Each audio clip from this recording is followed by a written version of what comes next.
Alhamdulillah nahmaduhu wa nasta'inuhu wa nastahdihi wa natubu ilaihi wa na'udzu billah min shururi anfusina wa sayyiati a'malina may yahdihillahu fa huwal muhtadi wa may yudlil falan tajida lahu waliyyan mursyida.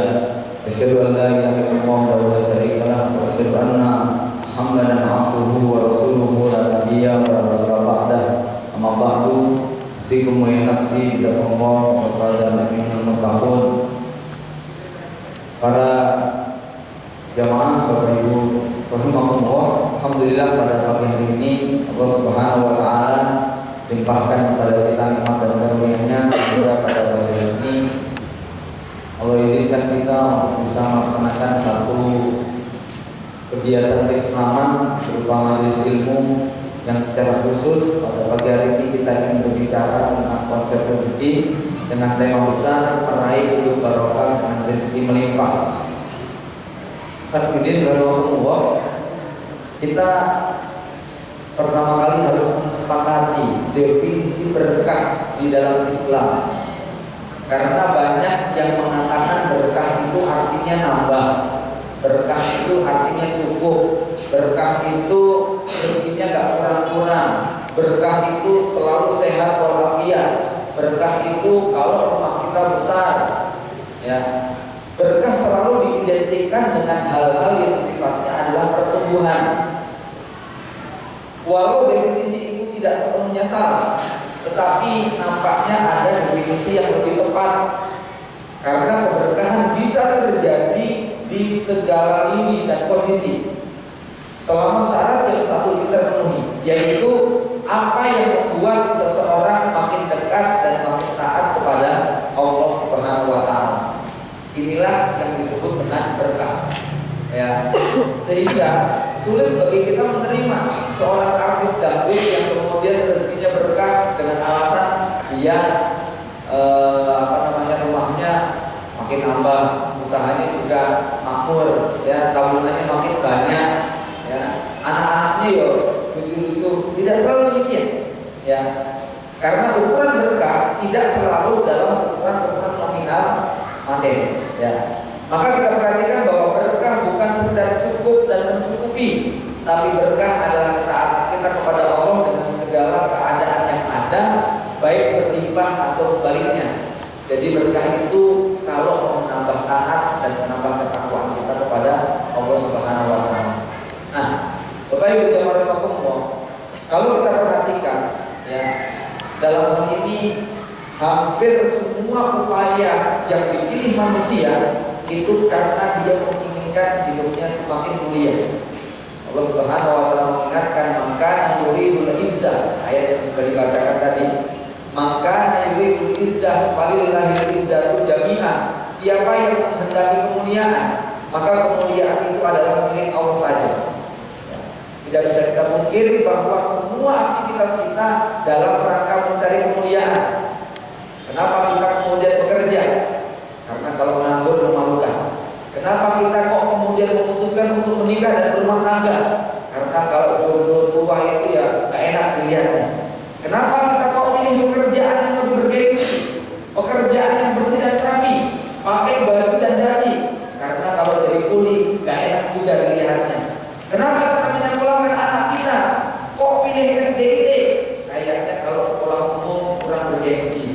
Yang keren kan kalau SDIT. Kenapa kita lebih suka makan di tempat-tempat yang berkelas? Ya, dapur Solo misalnya, gitu ya. Kalau di angkringan malu mah, ya.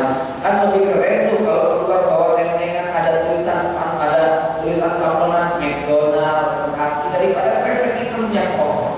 Ya, orang merasa lebih bergengsi kalau tinggal di hotel. Orang merasa lebih bergengsi kalau berada di pekerjaan yang kelihatannya itu memuliakan, bangun rumah yang besar dan lain-lainnya. Semuanya demi kemuliaan. Anda pakai baju dipilih. Kalau ada yang 200.000 dan mampu, kita nggak mau yang 20.000. Alasannya kalau pakai obat lebih keren daripada yang tidak bermerek. Kan begitu, ya. Pakai kaos yang bermerek juga lebih mulia daripada kaos odol. Begitulah manusia. Selalu semua yang dipilih supaya lebih mulia. HP-nya, pakaiannya, merek sabunnya, ya, sampai kemudian merek minyak rambut dan lain sebagainya. Itu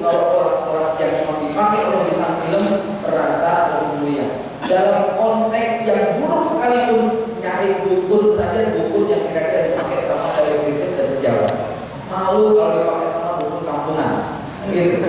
Ya, itu dalam rangka apa? Pengen mencari kemuliaan. Dengan kata lain, hampir semua yang kita lakukan demi mencari kemuliaan, tetapi karena manusia itu dibutahkan dengan definisi dunia, maka mereka tidak bisa menemukan kecuali semua berujung kepada materi. Maka Allah mengingatkan, maka yuridul izzah falillahil izzatu jami'ah. Siapa yang mencari kemuliaan, maka kemuliaan itu ada pada sisi Allah. Mulia itu ada pada takwa kepada Allah. Mulia itu ada pada ketundukan kita kepada syariat Allah. Karenanya menjadi sangat sinkron. Kalau kita mendefinisikan berkah, tidak identik dengan berapa tabungan yang kita simpan, tidak identik dengan berapa luas tanah yang kita punya, berapa rumah yang kita miliki dan lain sebagainya. Maka identik mulia berkah ini adalah selama kita kemudian menjadikan ketaatan kepada syariah sebagai patokan. Ya. Maka hidup berkah itu bukan hanya sehat, karena sakit juga bisa menjadi berkah. Sebagaimana sakitnya Nabi Ayub yang justru meningkatkan ketakwaan beliau kepada Allah Subhanahu wa taala. Sakit adalah sebuah cara yang paling efektif untuk membuat derajat kita naik. Kenapa? Karena pada saat itu tenaga kita diambil, nafsu kita diambil, segala keinginan kita diambil, termasuk dosa kita akan diambil. Waktu kita sembuh dan ikhlas menjalani rasa sakit, maka kesehatan dikembalikan, fisik dikembalikan, syahwat dan nafsu dikembalikan. Ketika Allah lihat bahwa kita ikhlas menerima sakit, Allah tidak tega mengembalikan dosanya, maka dosanya kemudian tertinggal. Tinggal dalam diri kita tubuh yang bersih daripada dosa. Maka Rasul mengatakan, tidaklah seorang itu terus tertimpa musibah sampai sekedar duri yang menusuk kakinya, kecuali dia meninggalkan dunia dalam keadaan tidak memiliki dosa sama sekali. Maka sakit merupakan berkah. Ya, makanya kalau ditanya, kalau kita sakit itu bagusnya berobat atau nggak usah berobat, tergantung Pak. Kalau dengan sakit itu kemudian kita nggak jadi maksiat, arti sakit, anjuran saya nggak usah berobat. Ya, biarin sakit aja. Kenapa? Dengan sakitnya nggak bikin maksiat. Dengan sakitnya dia jadi tobat. Dengan sakitnya dia makin mendekat kepada Allah sampai dijemput nanti bisa mengucapkan kalimat syahadat. Ya, setidaknya mudah-mudahan ada Allah begitu ya. Kalau Allah gitu ya. Kan kita bersyukur. Ya, kalau semua malah repot kita begitu. Ya, di satu sisi innalillahi wa inna ilaihi raji'un, di sisi lain alhamdulillah amin memang. Kalau ada orang-orang yang kayak begitu sakit, ya. Tapi kalau yang sakit ini ada seorang ulama, waktu dia sangat mahal, ya, kadang-kadang berapapun biayanya umat harus mengambil peran. Kenapa? Waktu dia ini sangat penting buat umat, ya, untuk memperbaiki kehidupan umat. Kalau dengan sakit kita jadi gak bisa sholat jamaah, dengan sakit kita jadi gak bisa ngaji, dengan sakit kita jadi gak bisa kemudian mencari nafkah agar keluarga kita tidak minta sembuh sama Allah. Kenapa? Sembuh ternyata lebih bisa mendatangkan keberkahan. Ya. Kemudian berkah juga tidak identik dengan panjang umur, karena yang umur pendek tapi ketaatannya kepada Allah sangat luar biasa, ini juga berkah. Seperti Mus'ab bin Umair misalnya. Ya, kita lihat banyak tokoh-tokoh lama yang meninggal di usia muda, tetapi dengan karya yang sangat luar biasa. Ya, tanah yang berkah bukan yang subur dan panoramanya indah, karena tanah yang tangguh seperti Mekah ternyata punya nilai dan keutamaan di sisi Allah. Ya, mungkin tinggalnya di kampung, mungkin tinggalnya di gunung, tetapi tempat itu menjadi persemaian bibit-bibit calon ulama. Ini lebih berkah daripada tinggal di kota yang kemudian dijadikan sebagai sarang dosa dan maksiat. Ya, makanan yang berkah bukan yang komposisi gizinya lengkap, tetapi makanan yang mampu membuat kita terdorong untuk taat. Dengan memakannya jadi bisa bangun malam, bukan jadi malah kesiangan. Ya, dengan memakan makanan ini kita kemudian jadi kuat baca Quran, bukan jadi malas. Dengan mengkonsumsi makanan ini kita kemudian menjadi lebih bersyukur ketimbang sekedar pamer. Ini ya. Kemudian ilmu yang berkah bukan ilmu yang memiliki banyak riwayat dan catatan kaki, tetapi yang mampu menjadikan seseorang meneteskan keringat dan darahnya dalam beramal dan berjuang untuk agama Allah. Penghasilan yang berkah juga bukan yang besar dan bertambah terus, tapi sejauh mana ia bisa menjadi jalan rezeki bagi sesama, sehingga semakin banyak orang yang terbantu dengan penghasilan tersebut. Para jamaah rahimakumullah ya.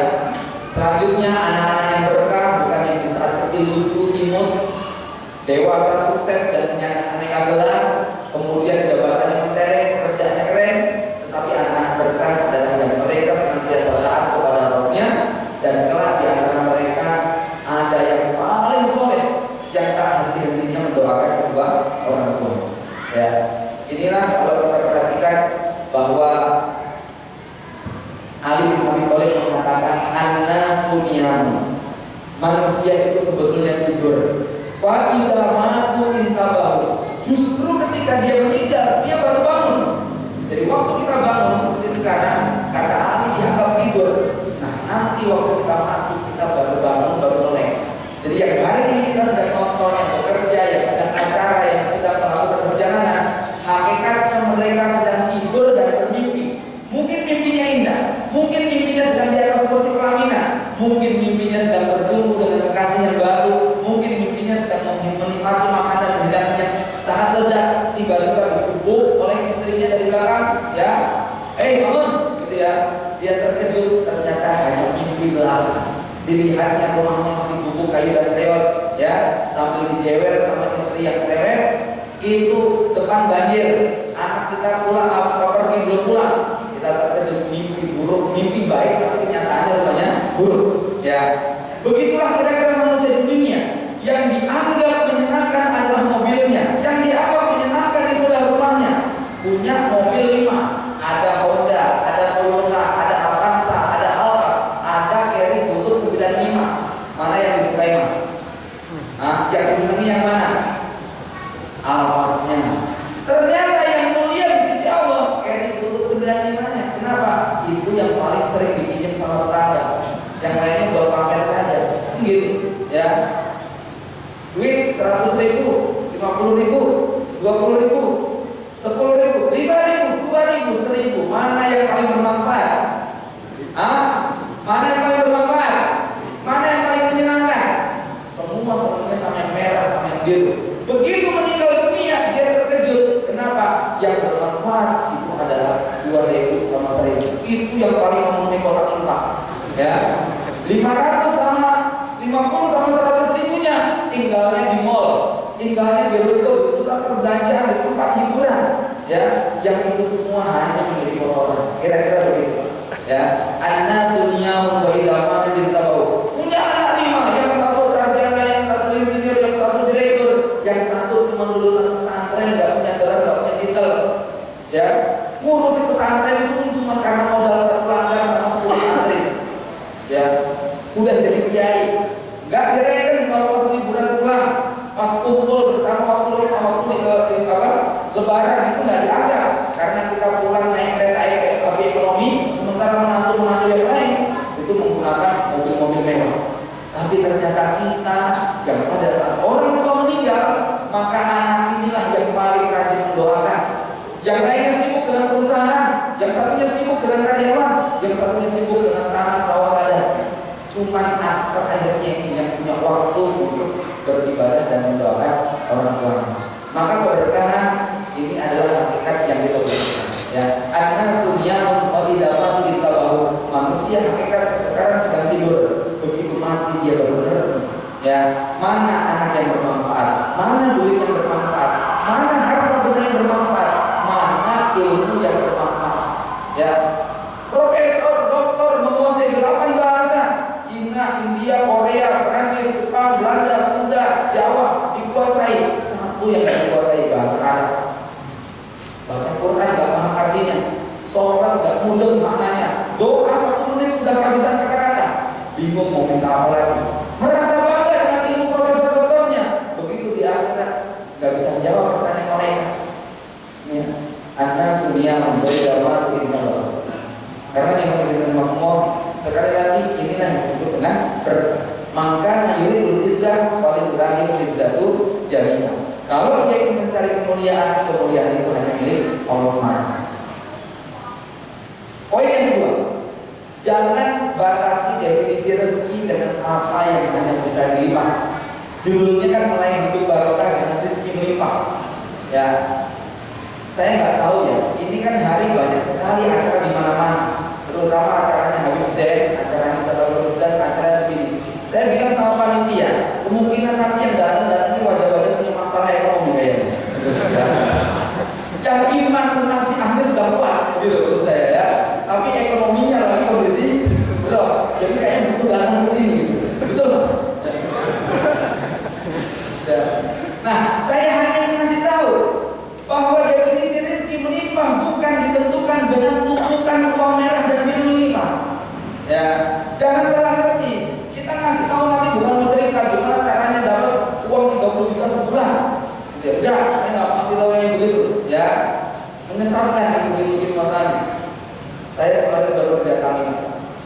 3 pekan yang lalu.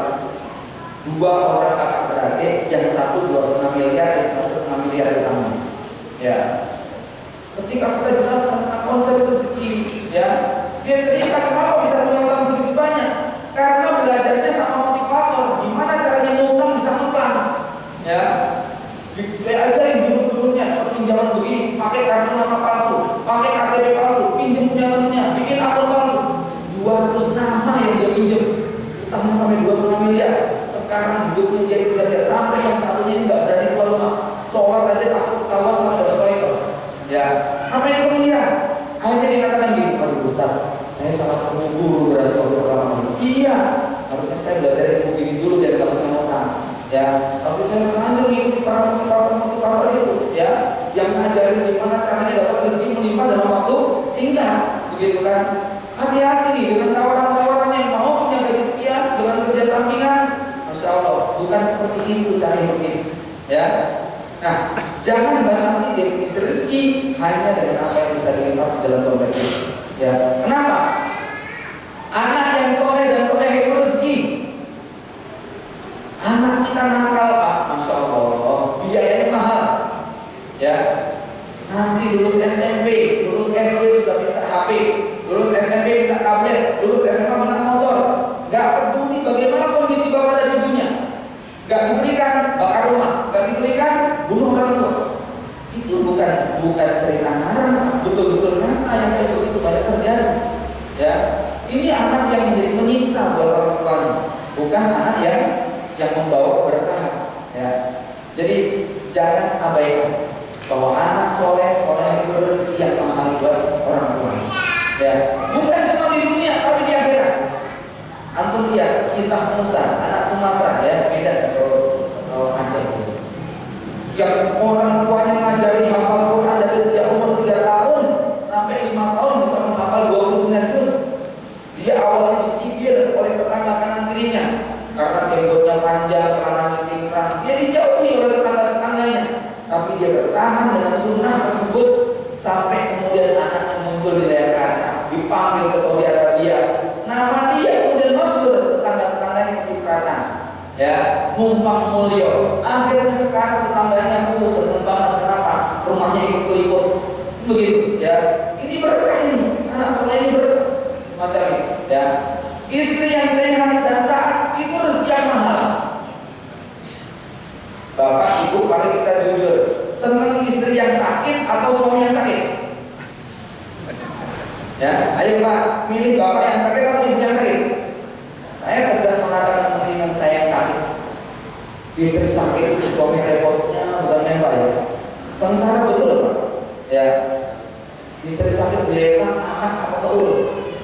Tapi kalau suami yang sakit, disuapin, dipijetin, cucian tetap jalan, jemuran tetap jalan, setrikaan tetap jalan, anak tetap dimandiin. Ya, bapak-bapak kuat kalau tinggal anak timak sehari ya.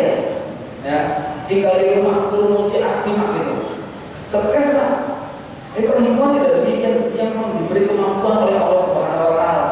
Ya, jadi kalau tadi cerita, misalnya saya diuji Allah punya anak 10 masih renteng-renteng ya, dari umur 10 bulan sampai 17 tahun. Ini memang berat sekali kalau sudah kemudian meninggalkan sendirian. Ya, tapi perempuan itu kuat. Ya. Ada seorang ikhwan datang, dia cerita tentang keluarga. Saya tanya anaknya berapa? 2. Ya. Terus dia bilang, saya tanya sudah nggak nambah kayaknya. Ketika saya tanya berapa nih? 2. Dan ini kayaknya yang terakhir. Loh, kenapa yang terakhir? Sejak kehamilan 1 bulan pertama itu sudah beres. Geletak istrinya nggak bisa berbuat apa-apa sampai nanti menunggu persalinan. Coba ya. Akhirnya sudah stres, udah ini melahirkan, nggak mungkin buat untuk bisa punya anak lagi. Dulu anak pertama karena belum punya anak kedua karena semua masih mau nungguin. Ya, nanti kalau sudah begitu maka istri sehat itu mahal. Maka ini biasanya anjuran saya kepada para ikhwan, kalau ingin mencari jodoh, pastikan urusan kesehatan itu nomor 1 di atas kecantikan. Ya, nanti kalau sakit-sakitan stres Pak. Ya. Ada orang bersin, dia sudah melepak begitu kan ya. sehat itu mahal. Ya. Jangan nunggu mengerti istri sehat itu rezeki ketika dia terbaring di ruang ICU. Itu kan baru ngerti kalau ternyata satu hari itu 500.000 yang paling murah. Itu kan selama ini dia sehat gak kita hargai. Ya, maka istri yang sehat dan taat itu rezeki. Sudah sehat, taat lagi, subhanallah. Ini rezeki yang mahal. Karena banyak suami yang kemudian hartanya habis, ya, karena istri tipe perorong yang luar biasa. Ingat firman Allah Subhanahu Wa Taala, wa khuliqal insanu dha'ifa. Manusia diciptakan dalam keadaan lemah. Apa tafsir para ulama dalam menjelaskan khuliqal insanu dha'ifa? Salah satu tafsirnya, ada tafsir yang lain, tapi ini yang menarik. Ai dhaifun amamal mar'ah. Laki-laki maksudnya, manusia maksudnya laki-laki itu lemah kalau sudah di depan perempuan. Yang bujangan dirayu sama anak, sama pacar gadisnya, nonton, mau kan lagu seberani, bukan budaki, lebih tentang baik. Apa itu tidak berlaku bagi orang tua? Berlaku kan? Jenderal cuma di lapangan, kalau sudah di rumah di cewek istri juga berputih, gitu. Lemah kalau sudah di depan istri. Bentak-bentak anak buah bisa. Kalau sudah di rumah ya udah istri ngambek terus terakhir keluar, udah, begitu ya. Daripada istri yang ngambek begitu. Lemah kalau sudah di depan keluar. Maka bersyukur ketika kita dikaruniai sehat. Kedua, orang tua yang selalu mendoakan itu rezeki. Jangan abaikan doa orang tua ini sangat mustajab sekali.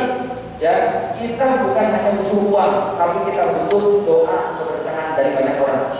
Para ikhwan yang baik dan setia itu rezeki. Ya, saat kita sakit yang nengok banyak, saat kita punya masalah yang memberi solusi banyak. Ya, saya tidak habis pikir seperti ini teman-teman. Ya, karena saya dari pesantren, tinggal di pesantren. Mau nikah tinggal bilang mau Ustaz. Ya, Ustaz, saya mau nikah.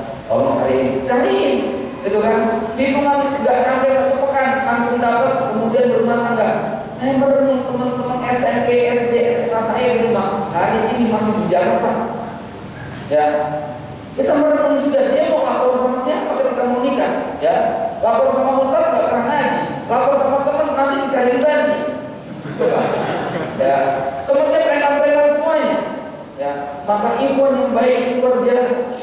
Saya yakin banyak ikhwan-ikhwan yang baru ngaji, yang usianya sudah tua dan dia belum berumah tangga karena bingung mau lapor sama siapa, mau langsung curhat sama Ustaz kok kayaknya belum pantas.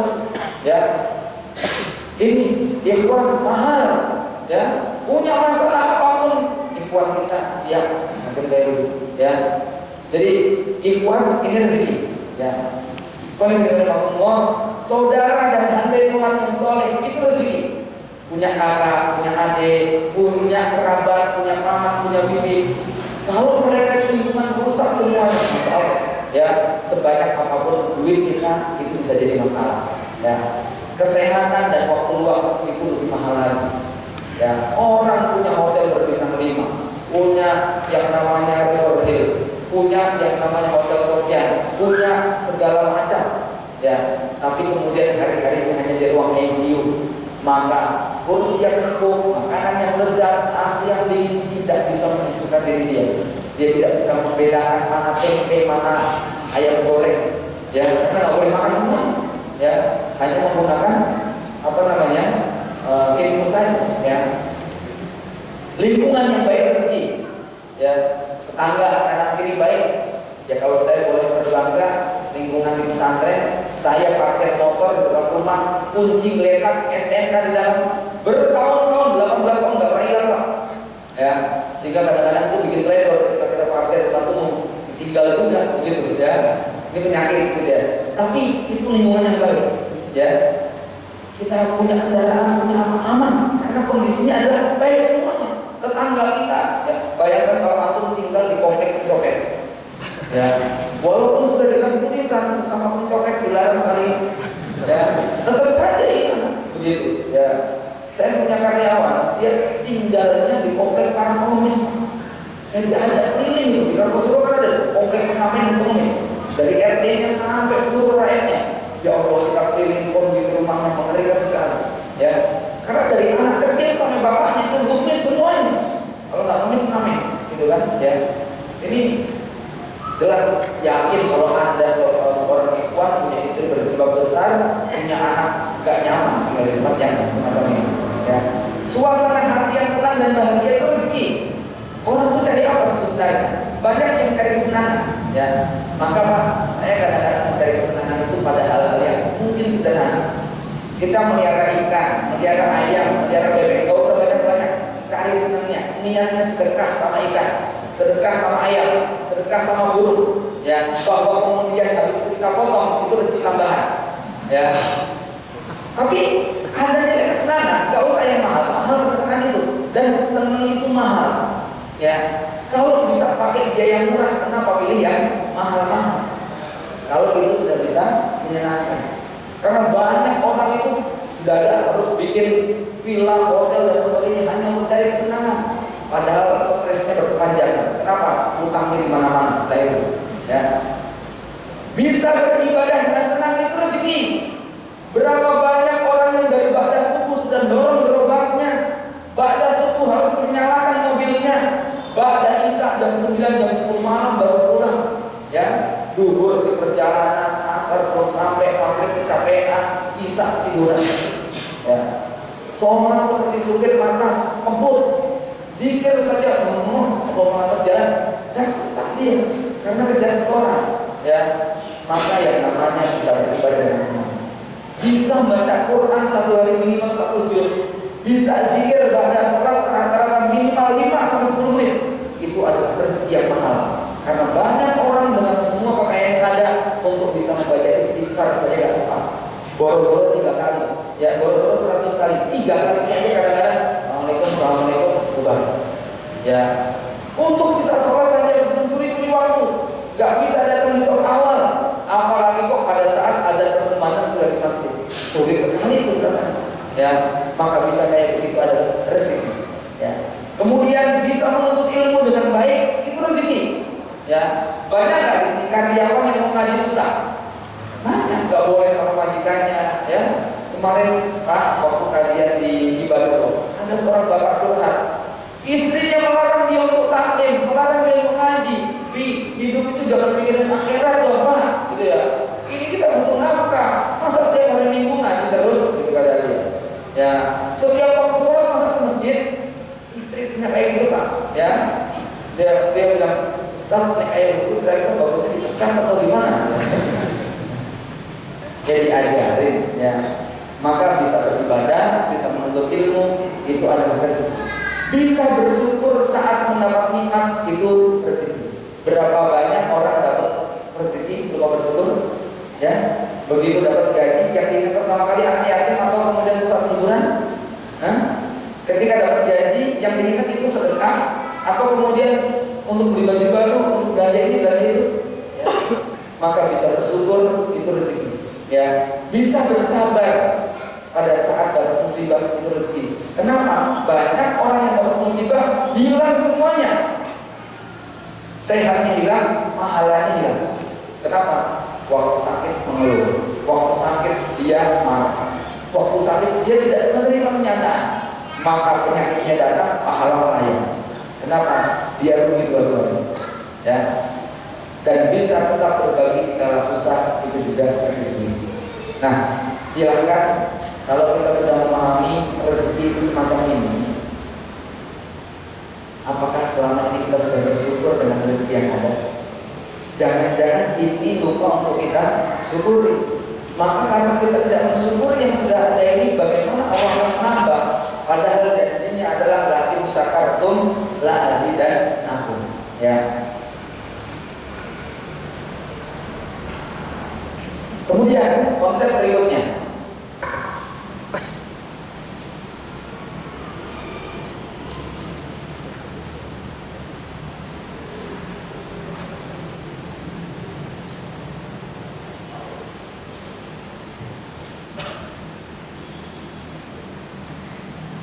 Anda pernah lihat orang Cina yang punya toko-toko elektronik, barang kelontong, kemudian perlengkapan rumah tangga yang ada di pasar gede dan jalan-jalan protokol. Sekedar bisa menyuapkan sesuap nasi ke mulutnya saja, itu setiap satu suapan melayani satu pelanggan. Gitu? sambil minum, ya itu harganya sekian, ini nggak sempet lah. Gimana menikmati itu? Ya, duit banyak, tapi dia nggak bisa menikmati. Dia harus jagain sendiri tuh yang namanya kasirnya, nggak bisa diserahkan kepada orang lain.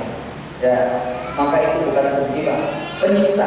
Makanya dalam Al-Quran disebutkan bahwa harta anak itu innama nuridu an nu'adzibahum biha fil hayatid dunya. Kami kasih mereka tuh hanya untuk menyiksa mereka. Mereka tidak bisa menerima. Ya. Oke, masuk berikutnya poin, setiap yang kita kerjakan pasti akan dibalas dengan sempurna. Ya. Ini konsep ini penting, teori ini penting supaya antum tetap semangat untuk bekerja. Jika seseorang bekerja dengan kualitas 100 kok dibayar cuma 50, maka Allah akan menyempurnakan sisanya dalam bentuk rezeki yang lain. Kualitas kerja Anda 100, oleh majikan hanya dibayar 50. Maka yang 50 akan dibayar oleh Allah dalam bentuk yang lain. Ingat, kita sepakati dulu, rezeki bukan cuma uang. Ya. Sebaliknya, jika kita bekerja dengan kualitas 100 kok dibayar 200, maka Allah akan mengurangkannya hingga dia benar-benar hanya menerima 100. Karyawan berangkat pagi, pulang petang, kerja serius, jujur, amanah, nilainya 100, oleh majikannya hanya dibayar 50.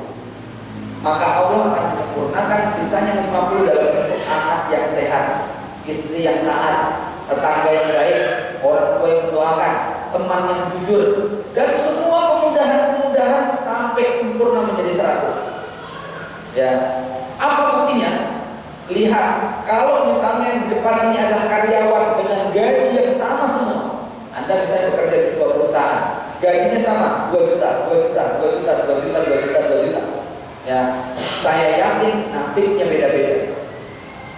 Yang ini 2 juta, kontrakan beres. Ya, SPP lancar, makan sehari 3 kali, cukup, anak sehat dan gemuk.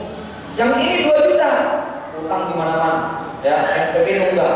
Ya Allah, ini lagi, cicilan ini belum, perasaan baru tanggal 15 kok sudah tinggal 200.000. Ya. Ini ternyata sama-sama 2 juta, nasibnya beda. Apa yang membedakan, Pak? Kualitas amal. Ya. Ustaz sama, gajinya sama, tapi nasibnya beda-beda. Ya. Pekerja juga begitu, pedagang sama-sama dia menghabiskan 1 hari sekian daging, tapi nasibnya beda-beda. Maka, ya, kalau orang bekerja dengan kualitas 100 kok dibayar 200, hati-hati, nanti akan Allah tarik itu sampai tinggal 100. Ya. Apa maksudnya? Allah pada saat itu mirip seperti ngasih kartu kredit sama aku. Ya. 100 per bulan dapat 100, per bulan dapat 100.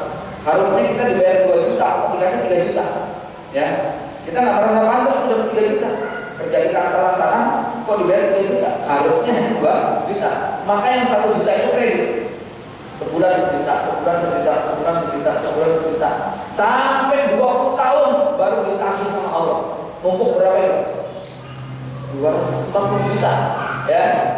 Punya duit nggak pada saat itu? Ya. Bayangkan ada orang yang dalam kondisi tertentu dalam 7 hari, dalam 1 pekan dia menghadapi lebih dari 10 masalah. Yang punya kontrakan bilang, Mas, ini waktunya tinggal minggu depan. Saya minta waktu 3 hari dan kontrakan naik, kemarin 10 juta, sekarang 12 juta. Tinggal seminggu ini habis, gitu kan?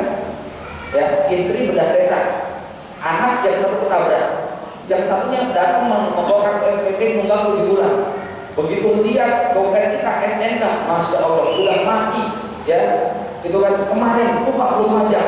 Lihat tali motornya, bannya sudah licin, ampasnya sudah nipis, bensinnya habis. Mana tap olinya sudah 3 bulan belum ganti lagi. Ya, dalam kondisi kayak begitu, ada SMS masuk, mana katanya janji mau bayar, Masya Allah, stres nggak? Ya, nggak punya waktu untuk manuver kita. Gitu ya. Ini hari penagihan data. Karena selama ini barangkali kita menerima yang tidak pantas untuk kita terima. Imam Syafi'i pernah diceritakan seorang karyawan dengan gaji 5 dirham, hidupnya nggak cukup. Kata Imam Syafi'i, mungkin gaji kamu kebanyakan kali. minta kurangi aja 4 dirham. Masa mau kurangi lagi? Coba aja. Akhirnya minta sama majikannya, bos, gaji saya jangan 5 dirham, 4 aja. Ternyata 4 itu nggak cukup. Datang lagi, maksudnya saya sudah ini, coba kurangi lagi sampai 3 dirham. Aduh, ini gimana matematikanya? Ya, SD, matematika SD nggak kayak gini maksudnya. Iya, matematika dari Allah kayak begini. Akhirnya kemudian apa? Dia gaji 3 dirham. Subhanallah, ketika gajinya 3 dirham, ekonominya mapan, cukup semuanya. Dia kemudian datang lagi, ya Syekh, kok bisa ya? Saya dapat segini kok cukup. Kemarin tuh punya 4 5 kurang terus. Apa kata Ustaz ini? Kamu hanya pantas dibayar 3. Yang 2 itu haram buat kamu. Maka yang 2 ini mengurangi yang halal, sehingga keberkahan tercabut, maka hidup kamu kurang terus. Ya, tapi saya percaya kalau kamu dinasihati itu dipraktekkan nggak Pak? Mikir-mikir. Bos, gaji saya dikurangi aja deh bos. Yang bener kamu nih, bukan kita nambah. Iya bos, ya kalau usah 2 juta deh, 1,5 juta aja. Loh, kamu bukannya kamu banyak? Iya bos. Bagus. Kamu belajar dari mana? Ikut seminar kemarin bos. Oke ya. Karenanya jika kita dibayar kurang dari semestinya, jangan turunkan kualitas kerja kita. Aduh, lembur gajinya 2 juta, nggak lembur 2 juta, bolos 2 juta, nggak bolos 2 juta. Mendingan bolos, mendingan nggak usah lembur, mendingan berangkat telat, gajinya sama. Silakan Anda gaji nggak berubah, tapi lihat istri rewel, anak sakit, tetangga jahil, orang tua jadi musuh kita, rezeki kita dicabut satu persatu, sampai kemudian nanti akhirnya duit kita nggak masuk. Ini berbeda dari Allah ya. Sebaliknya, kalau kita dibayar 200 pada kualitas kita 100, segera naikkan amal kita. Ya, sedekah kita tambah, sholat kita perbaiki, kemudian bersilaturahmi dengan saudaranya diperbanyak, supaya ngejar amal kita dengan rezeki yang sudah terakhir alokasi. Sebab kalau itu tidak dilakukan, ingat ya, Anda misalnya punya karyawan ya, yang kerjanya malas-malasan, tapi gajinya utuh ya. Perusahaan punya masalah, dia menghilang. Perusahaan lagi problem, dia nggak pernah datang. Begitu tanggal 1 gajian, dia paling depan. Wah, ini karyawan model kayak gini kita tunggu dibuang Pak ya, gitu ya. Siap-siap digantikan kayak begini ya. Jadi kalau kayak begitu harus segera kejar amal kita sampai kira-kira cukup. Mungkin parameternya sulit, saya hanya bisa buat kira-kira saya. Maka kalau Anda merasa rezekinya cukup, kok amalnya kurang, segera kerja dengan amal-amal yang lain. Kerja bersemangat, beramal lebih banyak. Mudah-mudahan yang kita terima tidak dicabut lagi di kemudian hari. Ya. Kemudian salah satu sifat Allah adalah ar-Razzaq. Kalau kita dimas. Nah, oke, sampai 10 seperempat ya. Hakikat rezeki bukan sekedar yang tertulis dalam angka, namun hakikatnya adalah apa yang kita nikmati. Karena banyak orang yang bekerja keras membangun pulang untuk sesuatu yang besok dia tinggal mati tanpa arti. Tugas kita bukan mengkhawatirkan rezeki, bukan sekedar bercita tinggi, melainkan harus menyiapkan jawaban dari mana, untuk apa.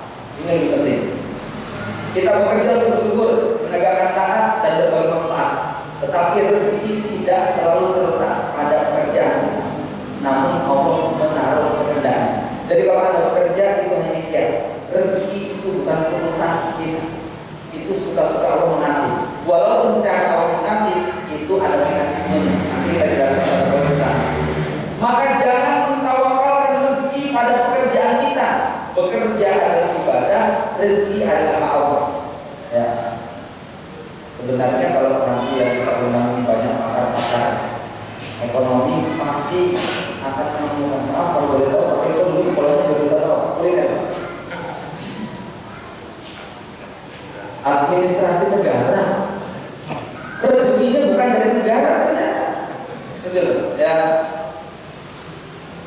Sekolahnya boleh di administrasi negara, tapi Allah ngasih bukan lewat itu, kan begitu? Bukan menjadi menteri sekretaris negara, bukan menjadi tukang sapu negara, bukan, gitu ya. Rezekinya ternyata pada pecelnya, pada gorengannya, ya. Jadi bekerja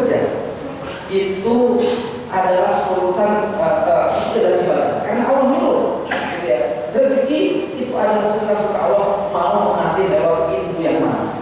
Ya, maka orang yang tawakal pada pekerjaannya stres dibuatnya. Maaf, ya, PNS yang nggak punya iman menghadapi hari pensiun pusing nggak? Aduh, gimana ya? Anak masih kecil-kecil, mana sebentar lagi pensiun, mana rumah juga belum selesai cicilannya, mana. Karena dia mentawakalkan pada pekerjaannya, tidak mentawakalkan sepenuhnya kepada Allah Subhanahu Wa Taala. Ya, ini menjadi termakmur ya, sehingga kita perlu mengerti bagaimana sebenarnya konsep rezeki di dalam Islam. Ya. Nah, selanjutnya ini yang menurut saya sebenarnya ini harus dua sesi, tapi baiklah ini sesi yang harus saya selesaikan. Ya. Ketika kemudian kita belajar konsep rezeki dalam Islam, ya, ada sebagian ustaz yang barangkali terlalu meyakinkan kepada setiap umat, setiap orang yang konsultasi datang kepada dia dengan problem ekonominya, dengan mengatakan kamu jangan takut, rezeki sudah dijamin. Ya, kenapa takut? Ayo nikah, jangan takut. Gitu ya, rezeki sudah dijamin. Benar apa salah? Benar. Tetapi rezeki yang dijamin bukan satu-satunya rezeki. Nah, sudah salah memahami konsepnya. Yang kedua, salah membuka pintunya. Maka di dalam Al-Quran ada 4 jenis pintu rezeki. Pertama, rezeki tingkat pertama adalah yang dijamin oleh Allah, di mana Allah berfirman, wa ma min dabbatin illa 'ala Allahi rizquha. Tidak ada makhluk yang ada di muka bumi ini kecuali rezekinya sudah ditentukan, sudah dijamin. Tidak ada di antara antum yang meninggal dunia kecuali sudah disempurnakan makanan dan minuman. Ya, maka jangan khawatir, karena sudah ada jaminan. Ya, rezeki buat jabang bayi yang ada di perut dijamin. Dia nggak usah kerja, nggak usah ini, nggak usah macam-macam, tetap dia makan dan minum 24 jam. Ya, rezekinya binatang karena dia qanaah, tidak pikirkan yang lain-lain. Lihat pohon dari sejak lahir sampai mati nggak pindah-pindah tempat dari rezeki. Di situ aja. Oh ternyata hidup. Ya, makhluk yang paling qanaah. Ya, dari rezeki nggak pernah pindah-pindah. Ya. Tetapi manusia bukan pohon, bukan binatang. Manusia punya aneka macam keinginan dan kebutuhan.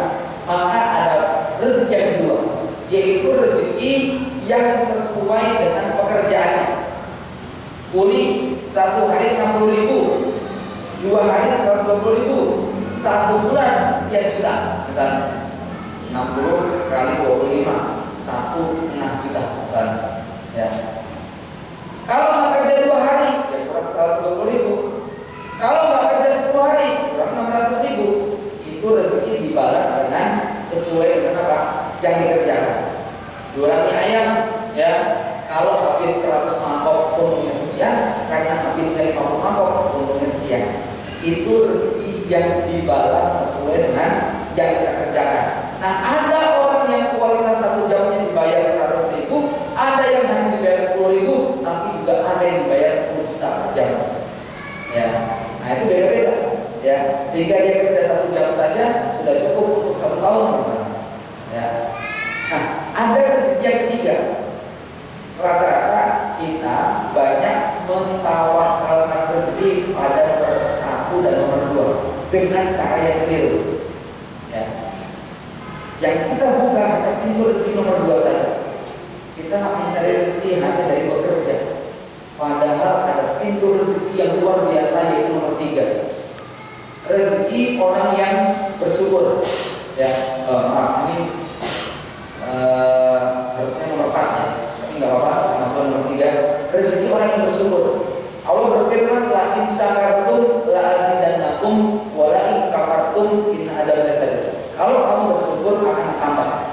Bagaimana cara bersyukur?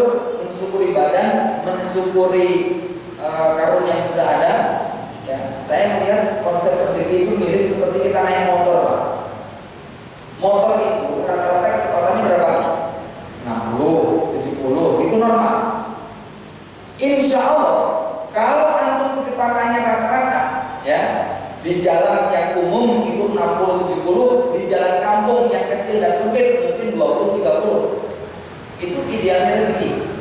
Begitu antum naik motor kecepatannya 120, kaki diangkat, tangan dilepas satu, ya, sambil digeber-geber, padahal itu jalanannya rame, pasti resikonya tabrakan.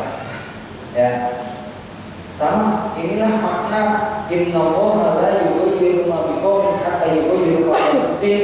Allah tidak akan merubah nasib suatu kaum sampai dia sendiri yang berubah. Ayat ini sering disalah tafsirkan, Pak. Kamu mau rezeki mau berubah? Berubah dong. Ya, kerjanya ditambah, nanti rezekinya ditambah. Itu sering dipakai. Padahal kalau kita lihat sebab nuzulnya, ayat itu berbicara tentang nikmat Allah tidak akan dicabut oleh Allah sampai kamu sendiri yang berubah gaya kamu.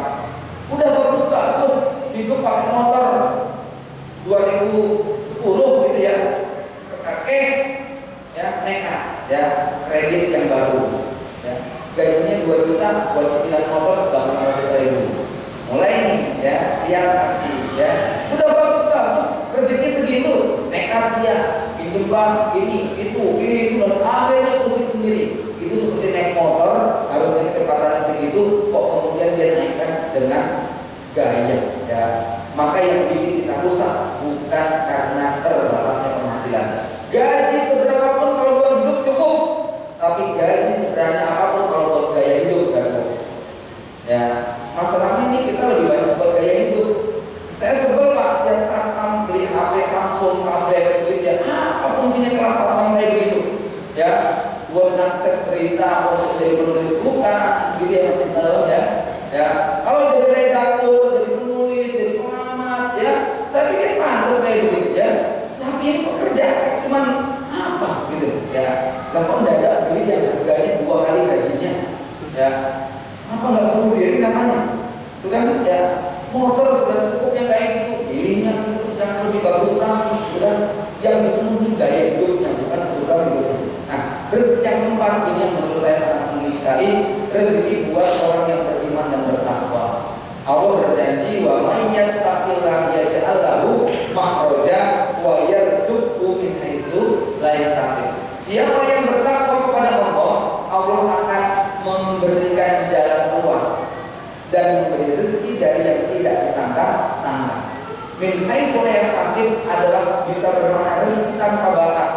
Tidak terduga ternyata Allah kasih begitu membuka. Kenapa? Dengan jalan takwa. Ada yang protes, Ustaz, memangnya kalau kita sholat begini, rukuk sujud begitu nambah duit? Ya, masa dengan gerakan sholat kita jadi tidak tambah kaya? Saya bilang, lihat itu polisi di perapatan, kerjanya cuma praktik begitu dapat duit. Masa kita yang begini depan Allah nggak dikasih? Ya. Ini jalur ketakwaan yang jarang dibuka. Orang konsentrasi mencari rezeki hanya dari nomor 2, nomor 3 nggak dibuka, nomor 4 nggak dibuka. Ya, wajar kalau hidupnya pas-pasan, pas butuh, pas nggak punya, pas butuh, pas nggak ada. Ya, akhirnya kurang. Ya, boleh Allah. Nah, mulai sekarang buka keempat-empatnya itu rezeki. Dari jalan syukur kita buka, dari jalan takwa kita buka. Usaha juga kita buka, tawakal kepada Allah jangan lupa. Ya, maka insya Allah nanti Allah akan cukupkan, baik itu rezeki berupa harta, istri, anak, teman, kesehatan, waktu luang, keberkahan, bisa beribadah dan lain sebagainya.